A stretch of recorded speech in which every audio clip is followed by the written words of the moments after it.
Hola, ¿cómo están? Tengan todos muy buenos días. Bienvenidos a la mañana del 11. Con el gusto de siempre, los recibimos aquí en Canal 11 de Punta del Este para compartir este programa en vivo hasta las 12:30 del mediodía. Florencia, ¿cómo estás? Buen día. Buen día, Marcelo, ¿bien? Bien, ¿vos? Bien, con frío, ¿eh? La verdad que frío. empezó mucho Bravísimo, ¿eh? Anoche gélido, tal cual lo habían frío. advertido, de que vamos a tener temperaturas muy bajas. La advertencia meteorológica por viento fuerte que estuvo incidiendo fuertemente durante el viernes y el sábado. Incluso, ayer salió el sol, tal cual lo habían dicho también, un día pleno. No alcanzaron las horas para hacer todo lo que teníamos atrasado, pero igual el aire estaba helado. Por más que el sol templaba un poquito, pero el aire muy frío y, bueno, una noche realmente gélida para dar paso a esta jornada que está seminulada.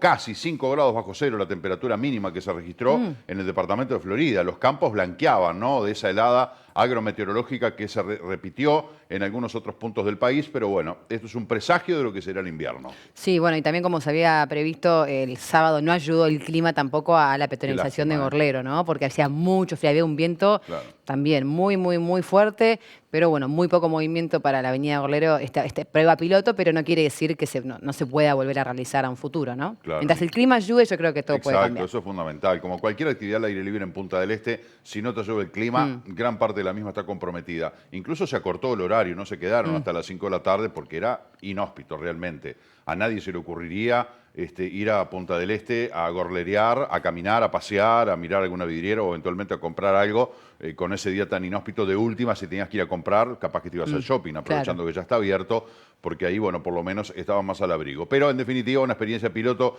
que se va a repetir, como dijo el alcalde Andrés Jafif, aquí en la mañana del 11, el pasado día viernes. En sábados sucesivos, la idea es darle una mano al comerciante de Punta del Este y dinamizar un poco esa zona, de alguna manera también emulando lo que fue la idea de Montevideo, de peatonalizar la avenida 18 de Julio para tratar de darle una inyección de movimiento al comercio de la zona. Bueno, y venimos unos días muy positivos también en materia de coronavirus y nivel de resultados positivos, ¿no? La verdad que es lo que también recién escuchaba en la radio viniendo para el canal. Es realmente impresionante, ¿no? Es como que choquea un poco decir, wow. Es rarísimo, Uruguay va a contrapelo del mundo. Sí, totalmente. La cantidad de casos activos al día, cómo siguen bajando, la verdad es que habla muy bien de todo el país y realmente da esperanzas de que falta poco para poder llegar a ver ese cero, ¿no?, en total de casos activos. Exactamente, y a la inversa de lo que pasa en todos los países que están viendo hoy, 500, 600, 1000, 1200 contagios, todos los días, uno sí, otro también, con personas fallecidas todos los santos días. Uruguay hace varios días que no tiene personas fallecidas, de todas maneras ya han perdido la vida 23 personas, pero la curva de crecimiento es a la inversa, ¿verdad? Otra que aplanada y achatada, está en una meseta, yo diría que bajando, porque los casos que se mantienen activos, el número en amarillo que está en 37, bueno, viene en descenso y aumenta el número en verde que son las personas recuperadas, una situación atípica que ha sido motivo de comentarios, de análisis y de varios artículos de la prensa internacional del manejo de Uruguay de el coronavirus, explicado básicamente en las medidas drásticas y a tiempo que tomó el gobierno uruguayo y que creo que esto es el gran marco de esta situación, el acatamiento de las medidas sanitarias de la gran mayoría de la población uruguaya que tomó este tema en serio, más allá de las minorías y las que hemos venido mencionando y comentando aquí, de que no respetan ciertas cosas, pero en la gran mayoría de la población uruguaya hubo un gran respeto a las medidas sanitarias y ahí está la clave. Y una semana también muy clave en materia de educación, porque hay una etapa muy importante de reinicio de las clases entre hoy y mañana. Digo entre hoy y mañana porque las instituciones privadas tienen feriado y no sabía esa parte. Claro, hoy es el día de los colegios privados, tienen libre, mañana se reenganchan algunos de forma mixta, un rato en clase presencial y otro rato a través de la plataforma Zoom, y el miércoles ya hay un reintegro prácticamente masivo. Yo tenía por aquí el tema del detalle de lo que era el reintegro en esta segunda etapa, que, bueno, además de que se habían completado las escuelas rurales en la totalidad del Uruguay, eso ya en la primera etapa, el 1 de junio, a partir de este 15 de junio también se sumaban las escuelas públicas, a ver, aquí tenemos... Escuelas públicas, privadas, todo primaria. La segunda etapa, exactamente. La apertura de los centros de primera infancia, de educación inicial en todo el país. Esto incluye a los centros CAIF, los centros de educación inicial de la ANEP y a los centros privados de primera infancia. Se habilitan todas las escuelas primarias públicas y privadas, excepto en Montevideo y áreas metropolitanas. Se habilitan todos los liceos públicos y privados, la formación técnica, tanto a nivel medio como a nivel terciario, salvo Montevideo y área metropolitana. Y también se reabre únicamente el último año de educación media superior del bachillerato, de secundaria y de UTU de Montevideo y el área metropolitana. Y se reabre únicamente el último año de formación en educación en todo el país. Este es el detalle textual del documento emitido por la ANEP en estas 3 etapas dentro del mes de junio que buscan la normalización en el dictado presencial de clases. La última etapa, recordamos que es a partir del 29, donde ahí sí se volverían a las clases los de secundaria, que no son los del último año, porque ya también fueron los primeros en retomar las clases. Así que ahí se completaría toda esta primera etapa de reinicio de clases, que es muy importante también ver y seguir analizando cómo se van dando los resultados, ¿no? Las medidas, la cantidad de horas, los grupos, cómo se van adaptando. Pero es impresionante también cómo hay distintas instituciones educativas que están resolviendo cómo enfrentar esto día a día. Me pasaba tengo un primo que también que va a un colegio acá, que le preguntaba, ¿cómo va a ir tu semana? Y me dijo, no, lo único que me dijeron es el lunes, ya el martes me lo dirán mañana. O sea, como que dan día a día según cómo se va a ir adaptando. Muy cortito, no hay una planificación de decir, bueno, por el resto de junio las cosas van a ser así. En algunos colegios, en algunos liceos, dan una planificación de esta semana, inclusive, estudiantes que comienzan entre martes y miércoles, pero en horario acotado, la mitad del grupo y el resto de la clase la van a tener vía Zoom. O sea que van a ir al liceo un ratito y después van a estar en sus casas con clases de Zoom. Bueno, en el caso de mi hijo, por ejemplo, esta semana tiene clase un solo día. Hoy es el día de los colegios privados, mañana martes no le toca a él, se reintegra el día miércoles y después, bueno, el viernes es feriado por el 19 de junio, natalicio de General José Gervasio Artigas, no hay clases tampoco, por lo tanto es una semana un poco atípica. Ya la semana que viene, todavía no hemos recibido los padres la comunicación, por lo que estábamos diciendo, veremos si es un poquito más intensa la carga horaria presencial.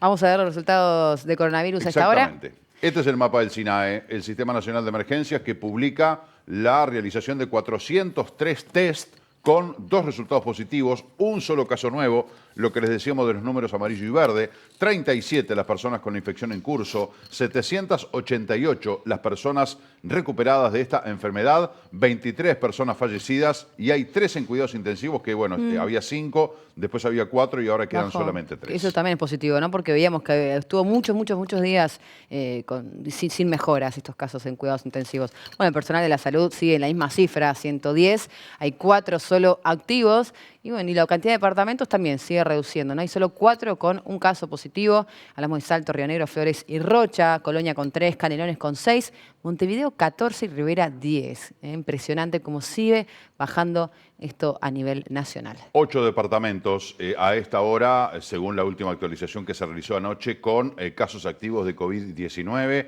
Y bueno, Montevideo y Rivera, que vemos que vienen bajando. Es increíble que la capital del Uruguay, increíble no, forma parte de lo que es la gran política nacional, ¿no? Que la capital del Uruguay venga bajando de manera sostenida la cantidad de casos activos, le quedan solamente 14, y el foco de Rivera, que llegó a tener 48, hoy está en 10 casos activos. Maldonado sigue sin casos por el momento de COVID-19. 8 millones de contagiados en el mundo, impresionante, y 434.000 fallecidos.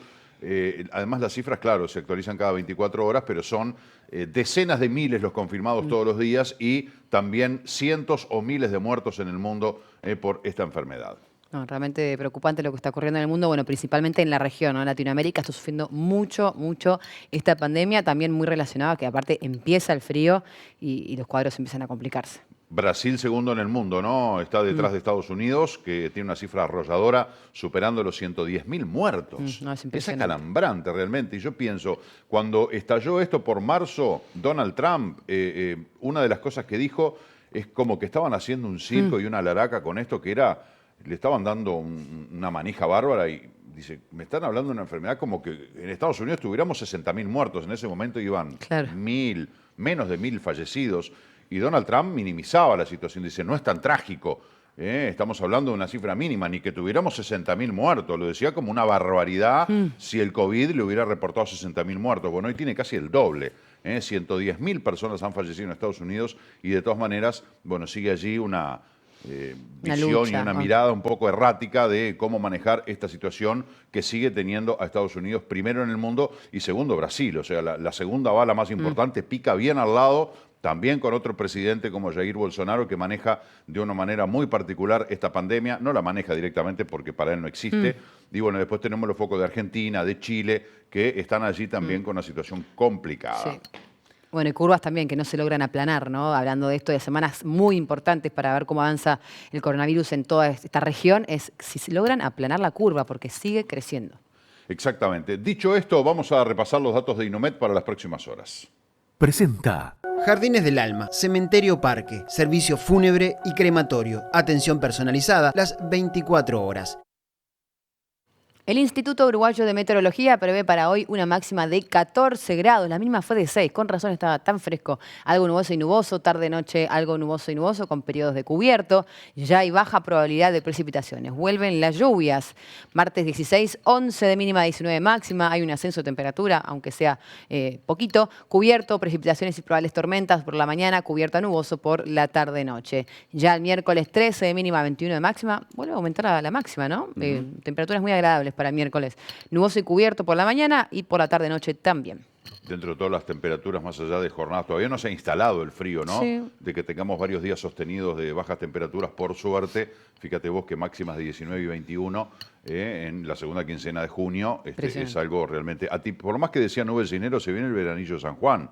Todavía quedan esos días en otoño-invierno, que tenemos un calorcito inusual, cuidado porque es también muy traicionero, pero bueno, capaz que estamos por ahí por esas fechas. A esta hora tenemos 9 grados 6 décimas de temperatura en Punta del Este con cielo nuboso. El viento sopla del este a 15 kilómetros por hora y la humedad es del 67%, según informa Inumet. Presentó Jardines del Alma, Cementerio Parque, servicio fúnebre y crematorio, atención personalizada las 24 horas.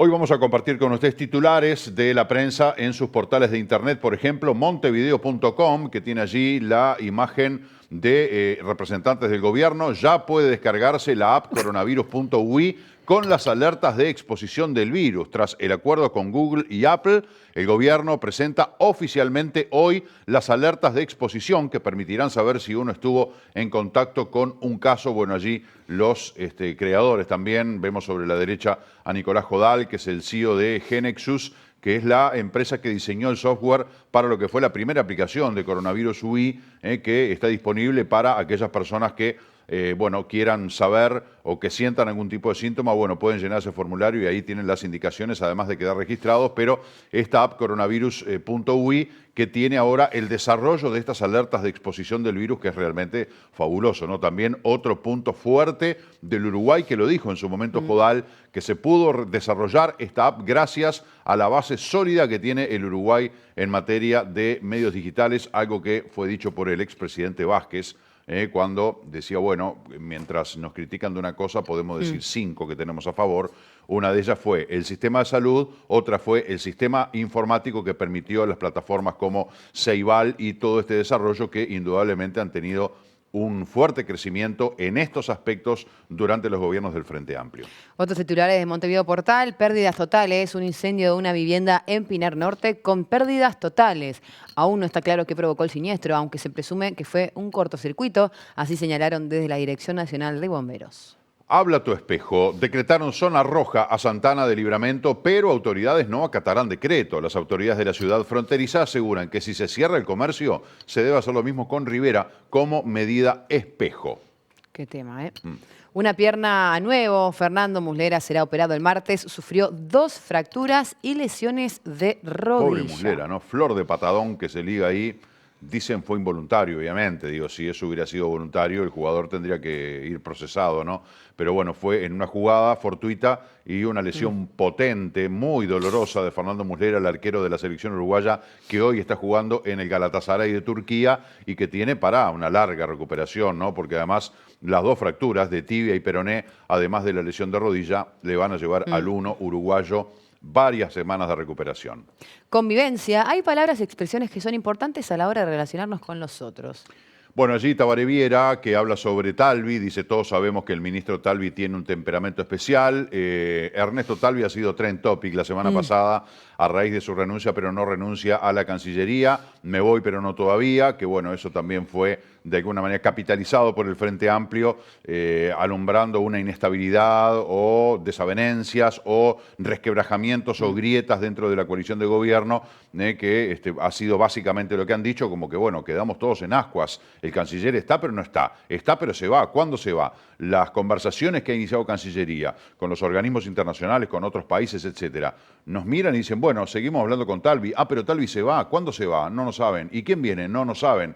También damos una imagen como media fulera. Del otro lado se defiende lo que significa el cambio de figuras en lo que significa la cartera ministerial, algo que ya se había anunciado particularmente en la Cancillería y algo que se va a seguir dando, un modelo de este gobierno que va a tener rotaciones a lo largo del periodo en los distintos ministerios. Ayer escuchaba a Pacha Sánchez, que es legislador del MPP, del Frente Amplio, decir que está bien el recambio de figuras en el gobierno, lo que entienden que es un poco incierto la manera en la que se ha manejado. O sea, ¿se va o no se va? Se va, pero no. O sea, como que es una renuncia a plazo, una renuncia a término, que es algo que no se había visto mucho, de que un ministro, además un ministro, un canciller nada menos, uno de los cargos clave en el gobierno, aparezca a los 100 días diciendo, me voy, pero no todavía, renuncié, pero no todavía, que salga a desmentir que presentó la renuncia, pero que por otro lado diga que va a estar jugando el partido en otro lugar donde puede ayudar al país. Está claro que donde quiere ir Talvi es a la arena política,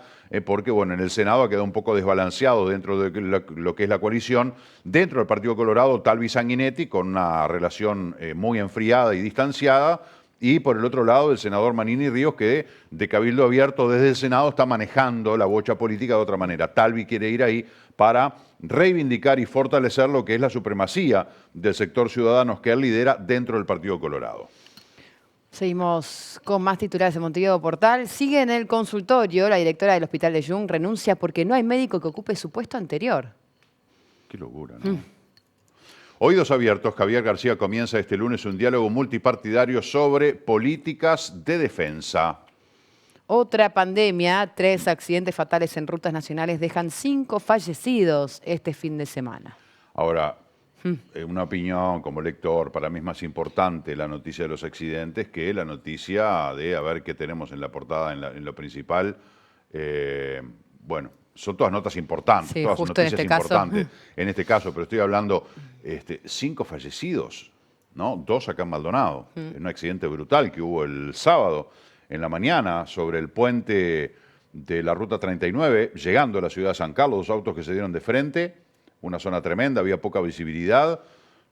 Algunos técnicos vinculados a la siniestralidad de tránsito aseguran, viendo las imágenes, que los ocupantes venían sin cinturón de seguridad, de que por eso 21 y 29 años los fallecidos. Te das cuenta que vidas jóvenes, uno un chiquilín con 21 años, ¿no? Y el otro 29, sumamente jóvenes, que es la franja etaria peor, donde más vidas se pierden en siniestros de tránsito en Uruguay.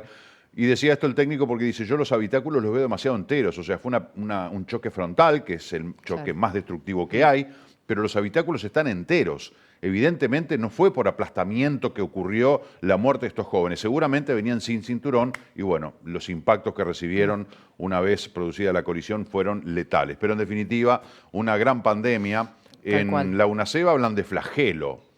Está bien, es otro término que se adecúa a la realidad. Yo hablo de pandemia porque es algo que pasa en todo el país, afecta a una sociedad por completo y estamos teniendo en el 2019 430 muertos en accidentes de tránsito en Uruguay. Una barbaridad. Te das cuenta que entre los accidentes de tránsito, los homicidios, los femicidios, los suicidios, tenemos orillando las 2.000 muertes en un año, sin hablar de enfermedades, ¿no? Los ACV, los infartos, cáncer, etcétera, que se llevan tantas vidas, pero hablando de cosas que las podemos evitar, porque un siniestro de tránsito se puede evitar, de repente, bueno, el tema de llegar al homicidio cero es una panacea, ¿no? Llegar al femicidio cero, tendríamos que llegar, o sea, porque por más que es difícil, porque se generan dentro de la intimidad de un hogar ese tipo de delitos, pero en definitiva tenemos allí 3 vías por las cuales, o 4 por las cuales se nos están yendo cientos y cientos de vidas al año en un país tan chiquito como el Uruguay de tan solo 3 millones. Sí, pero bueno, también destacando lo que decís de cómo titula también este sector, ¿no? Otra pandemia, que también es lo que veníamos hablando en las últimas semanas. Los 5 de la semana, ya te sumaste al Dura Challenge. Esto y más en los videos destacados de la semana. Bueno, las movidas en las redes sociales. Peñarol, allí la imagen de Giovanni González. No nos cambia nada que el primer partido sea el clásico. Nadie olvidó la gran chance que tuvimos de ser tricampeones, porque a mitad del 19, ¿quién iba a decir que se nos iba a escapar el tricampeonato? Control lateral, sí, la verdad que por lo menos los hinchas de Peñarol nunca pensamos que se les escapara el campeonato. Lamentablemente, otra vez será. ¿Algún título más de montevideo.com aquí en la revista Galería? El Palacio Sudamérica se vende un símbolo de varias épocas. La IASA, Institución Atlética Sudamérica, ahí en San Martín y Yatay, es una institución señera. Bueno, se vende el Palacio Sudamérica. ¿Con qué uso tenía? Y bueno, de club social y deportivo, pero además los famosos bailes de Sudamérica en ese propio salón eran gloriosos, ¿no? Con orquestas en vivo, década del 80 y del 90, todo el brillo de la música tropical y de los bailes en el Palacio Sudamérica. La entrevista que aparece al costado es la de Pablo Lecueder. Como empresario tenés que tomar medidas que duelen. Es el director de Montevideo Shopping, además de ser el creador de la famosa Noche de la Nostalgia.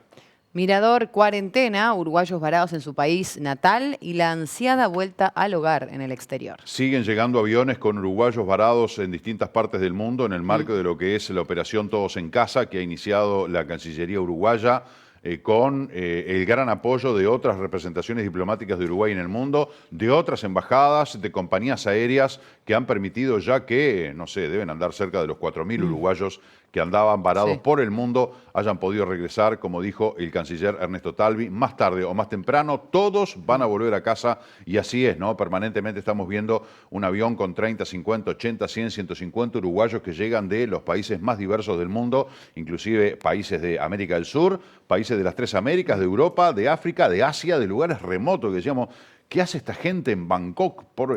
Pobre, ¿no? Se fueron de paseo y quedaron varados. Bueno, todos hasta ahora están siendo traídos a nuestra casa, a nuestro hogar, a sus casas, mediante esta gestión de Cancillería. Y algo también en relación a esto, que las declaraciones de Talvi, ¿no? Que decía que su rol en la Cancillería dentro de la pandemia como que ya lo habría cumplido, él dice, ¿no? Entonces por eso dice que ahora se tiene que ocupar de los roles políticos dentro del Parlamento para poder seguir apoyando ahora la crisis desde otro lado, ¿no? Otra visión también. Exactamente.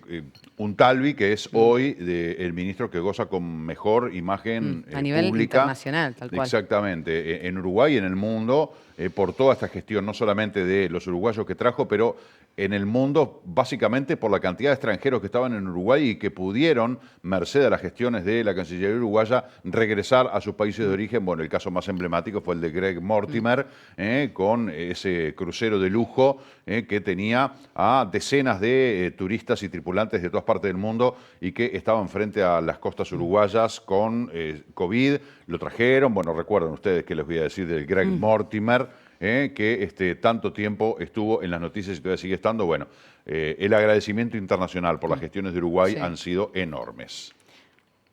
Vamos a 180.com.uy. El fiscal de Corte advierte sobre filtraciones porque afectan el resultado de las causas.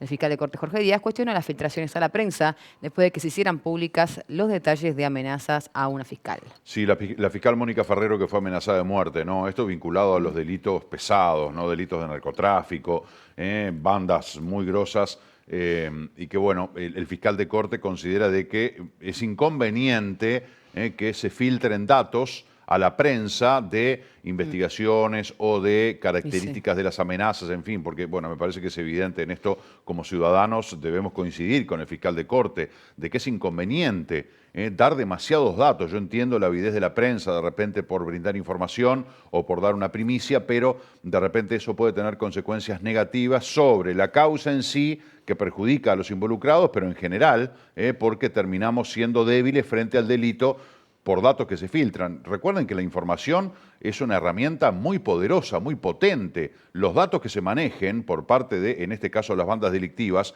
les permiten adelantarse a lo que son las tareas de investigación y eventualmente de represión del delito que pueda llevar adelante un gobierno. Por lo tanto, hay que mantener ese famoso hermetismo, ese famoso secreto de las investigaciones. No es de egoístas ni de malintencionados que no le quieran dar datos a la prensa. Es para, en primer lugar, preservar a las víctimas de ese eventual delito y, en segunda instancia, para evitar alterar lo que significa una línea de investigación, porque vos decís, sí, bueno, ahora amenazaron a fulana de tal en tales términos. Bueno, ya se sabe de que hay un fiscal o un juez que está amenazado de muerte, ya como que la cosa toma otro cariz. Por eso el doctor Jorge Díaz considera que las filtraciones a la prensa afectan, o sea que surten efecto en el resultado de las causas que se investigan. Otros titulares, desde la educación, Silva prevé importantes problemas de desvinculación educativa. Eso es un tema también muy importante, teniendo en cuenta que hay muchas familias que decidieron directamente desvincularse a las instituciones educativas por el costo que éstas requieren. Bueno, una información que es un coletazo directo de esta pandemia y esta paralización. Entre enero y mayo se vendieron 5.000 autos menos que en el 2019. Una cantidad importante, ¿eh? A nivel internacional, Paraguay no registra muertes por coronavirus desde hace 30 días. Paraguay no registra esta cifra por la pandemia de COVID-19 desde hace 30 días, manteniendo 11 decesos desde que se reportó el primer caso. Paraguay junto a Uruguay son los dos países, de alguna manera, que se despegan de lo que es la realidad latinoamericana del COVID-19. Bueno, la situación de Paraguay, que es muy similar a la de Uruguay, con menos decesos en lo que va de esta pandemia y 30 días ya con índice cero. Uruguay, la semana pasada creo que hubo 2 casos positivos, porque hubo 3 días con 0 y 2 casos con 1.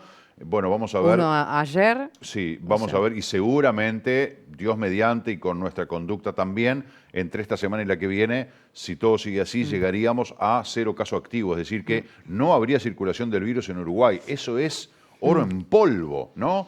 Gracias a todos nosotros que lo hemos logrado. Tenemos que preservarlo y tenemos que conservarlo. Es muy importante porque allí nos va la vida.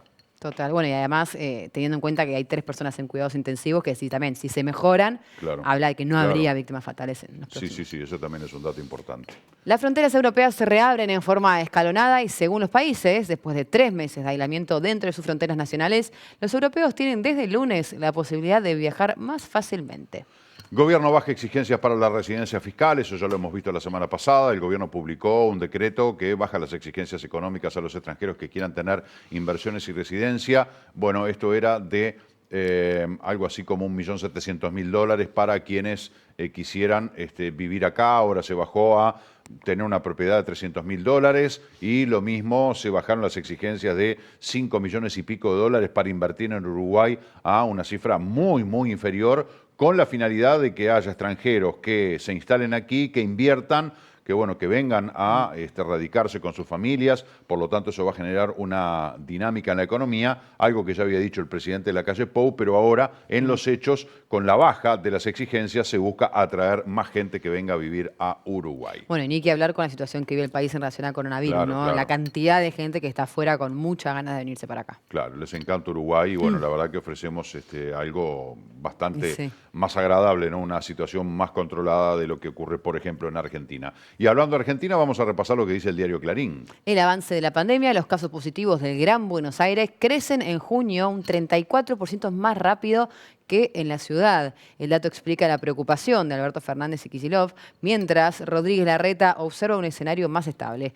Todas las cifras que explican este fenómeno. Solamente para ver los datos vamos a Infobae. Aquí tenemos 842 fallecidos en Argentina. Hace tan solo unos días, me acuerdo la cifra, ya lo dije el viernes, eran 588. 588, 10 días como mucho, ¿eh? Estamos hablando de que prácticamente 250 fallecidos han tenido en las últimas 2 semanas Argentina, más allá del volumen de la población, pero es un número importante.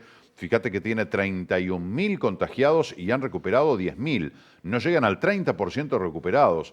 Uruguay está exactamente a la inversa, una situación complicada y por eso la realidad que tiene el vecino país. Vamos a ver más títulos. La medida no la fijo yo, bueno, también recién leíamos en Infobae, el titular de Agricultura, el ministro, no sabía de la decisión presidencial de expropiar, Vicentín. Basterra contó que no participó en las reuniones para enviar al Congreso el proyecto. Bueno, ahí se nota una gran falta, ¿no? Pues si desde el Ministerio de Agricultura no conocían esta medida tan importante... Impresionante, Vicentín. El otro día vi un informe de un canal argentino, de TN creo que era. Impresionante esta agroindustria, el tamaño que tiene, el porte y que además nunca dejó producir, ¿no? Más allá del endeudamiento que tiene con el gobierno argentino, con el fisco de más de 1.300 millones de dólares, es una mega industria que nunca se paró, que siguió produciendo, pero que bueno, ahora, como dice el presidente, prefiero expropiarla y no que quede en manos de un inversor extranjero, como que es más manejable y más bajo control esta expropiación que, bueno, tiene allí estos encontronazos, ¿no? De sectores clave que, por ejemplo, no tenían ni idea porque no participaron de las reuniones para lo que fue el envío al Congreso de este proyecto de expropiación. Bueno, también un análisis sobre este tema, 17 claves que explican los efectos nocivos de esta expropiación de Vicentín. Más titulares del diario Clarín, datos del coronavirus. ¿Cuáles son los 3 barrios porteños en donde menos casos se detectan? Tardaron entre 5 y 8 días, frío, hambre y aplausos para un Citroën 3CB. El de papá de Mafalda, es ese rojo que se ve allí, la citroneta, claro. El regreso de varados en Perú, entre 5 y 8 días. Entre 5 y 8 días para ir de Perú a Argentina en una Citroneta 3. Ahora, sí. qué auto noble, ¿no? Estamos hablando de un auto de la década del 70, un motor de 2 cilindros de escasa potencia y, sin embargo, un vehículo tan noble que a bordo del cual, bueno, han regresado varados. Muy cargado Perú lo vemos también, a la Argentina. Sí, sí, claro. Bien de auto de campamentistas, ¿no? Bueno, una guerra infinita, así titula Clarín. Diego les respondía a sus hijas y defendió a su abogado. Vamos a seguir.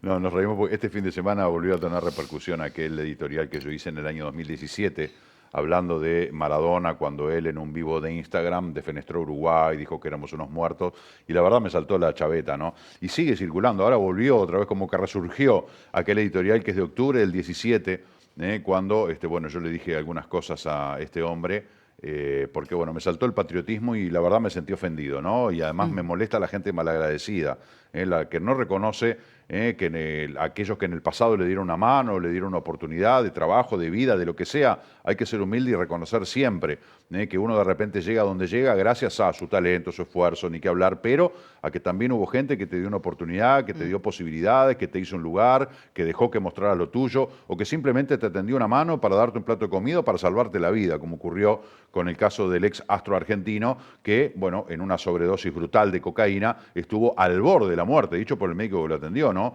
Maradona estuvo 40 minutos muerto, y aquí los médicos del Sanatorio Cantegril, los enfermeros y toda la gente que lo atendió le salvaron la vida. Aquel 4 de enero del año 2020, todo enero estuvo Maradona, ¿se acuerdan lo que era?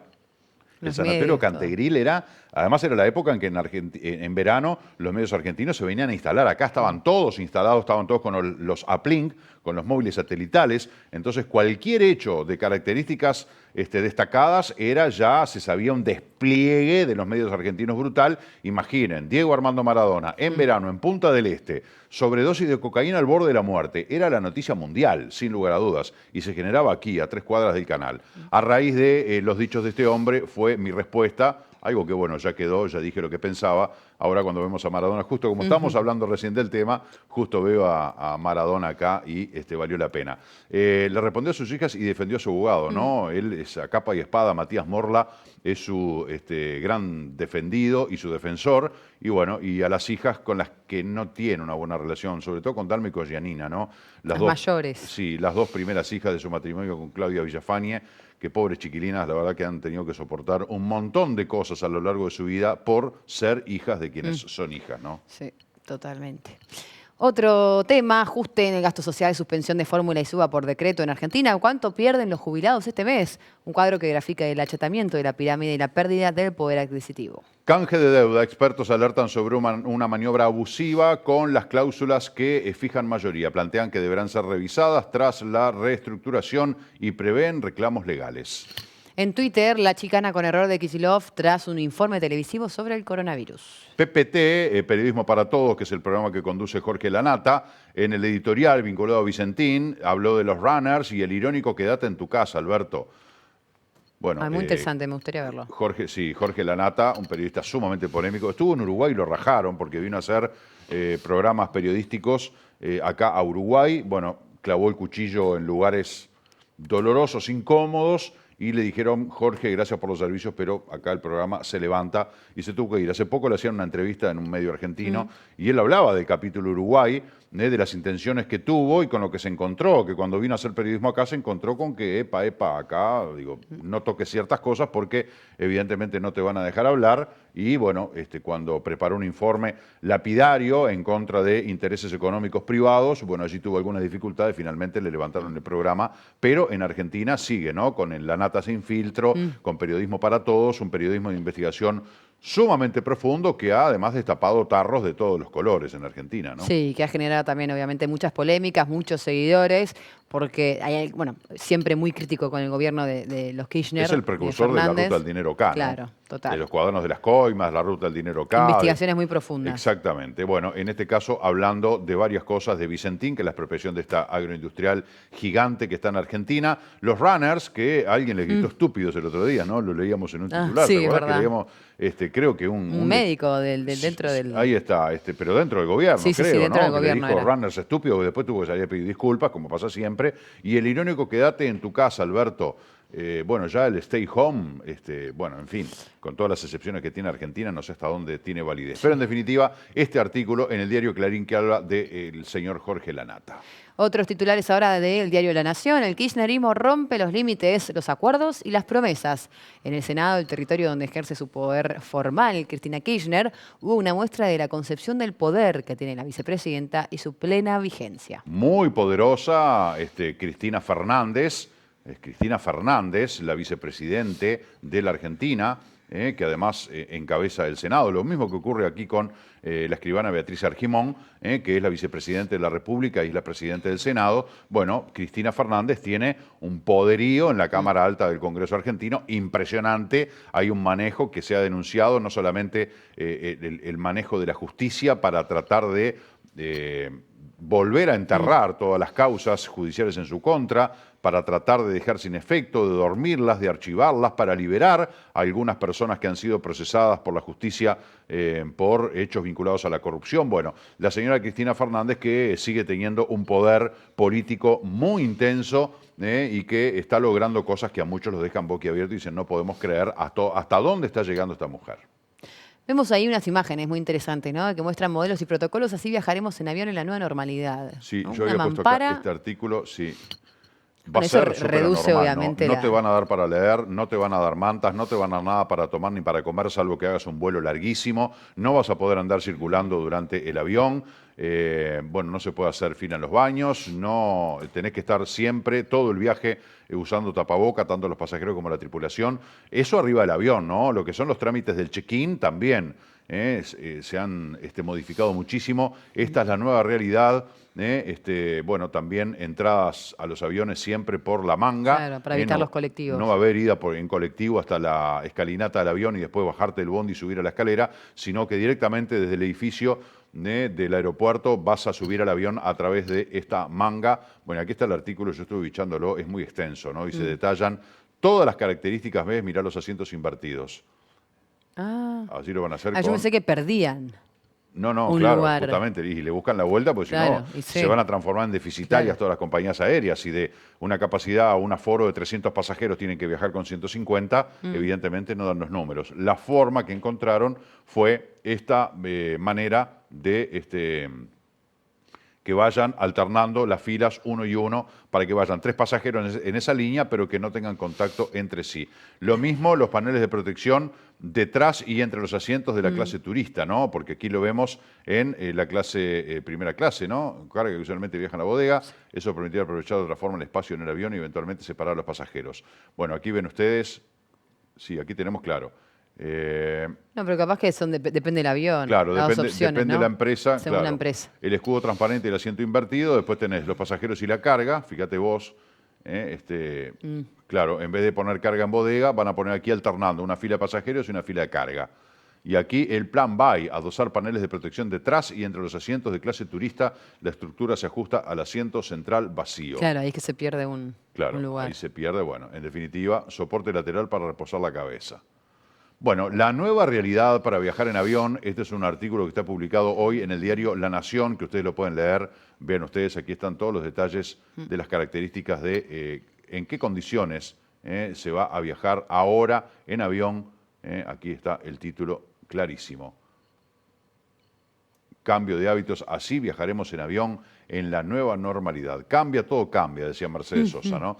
Cerramos la lectura de los portales en Internet, aquí en la mañana del 11, para pasar a la cotización de la moneda, según información que nos brinda el Banco República. El dólar comienza la jornada 41,85 a la compra, 44,05 a la venta. Dólar Ibero 42,25, 43,65.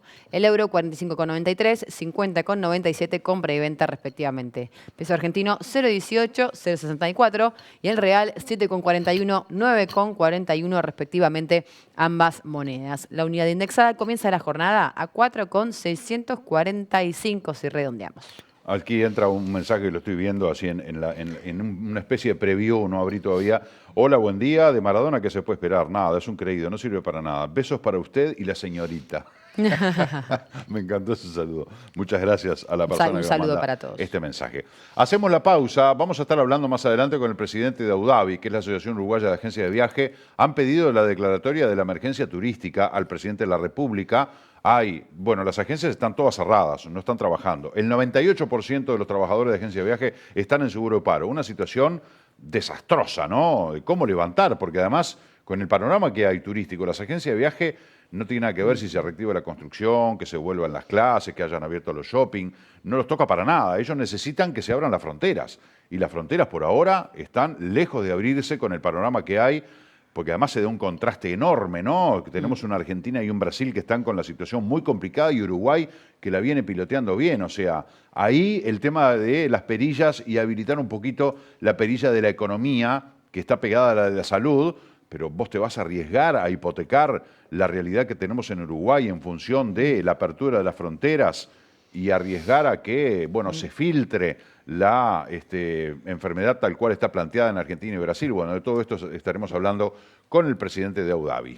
También, como todos los lunes, vamos a tener el segmento deportivo de la mano de Gustavo Rodríguez. Hoy toca hablar de la Liga Uruguaya de Básquetbol. Nos va a estar informando sobre este tema. Y cerraremos con la seguridad informática de la mano de José Luis López. Todo esto y mucho más en vivo aquí hasta las 12:30.